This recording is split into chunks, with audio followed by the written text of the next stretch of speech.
Hello everyone, welcome to our another mini blog. আজকে আমার ক্লাসে ছিল সেলফ মেকআপের ক্লাস। আর দেখো, ওরা নিজেরাই নিজেদের ওপর সুন্দর সুন্দর আই মেকআপ ট্রাই করেছে। আর তারপর ক্লাস করিয়ে সেদিন বিকেলে গেছিলাম গার্গীর বিদায় দেখতে। যেহেতু ওর এক রাতেই বিয়ে ছিল, সেহেতু পরের দিন বাসি বিয়ের কোনো পর্ব ছিল না। আর গার্গী ভীষণ কান্নাকাটি করছিল।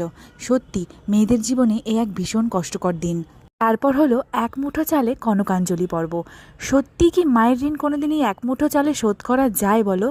এই আজব কিছু নিয়মকানুন কেন যে শুরু হয়েছিল, কারণ এই ঋণ কেউ কোনো দিন শোধ করতে পারবে না। আর ঠিক আমারই মতন গার্গীও আজ বাঙালি থেকে নন বেঙ্গলি বউ হয়ে গেল। জীবনের অনেক শুভেচ্ছা রইল। তারপর সেদিন রাতে বাড়িতে বানিয়েছিলাম খাসির মাংস আর লুচি। লুচির সঙ্গে মাংস খেতে তো দারুণ লাগে, তার সঙ্গে কোল্ড ড্রিঙ্কসও নিয়ে নিয়েছিলাম। তোমরা কারা কারা লুচির সঙ্গে মাংস খেতে ভালোবাসো? লুচি দিয়ে অল্প মাংস খাওয়ার পর অল্প ভাত দিয়েও খেয়েছিলাম। ওই যে বললাম বাঙালি, ভাত না হলেও কিন্তু চলে না। ভিডিও ভালো লাগলে লাইক করে দিও।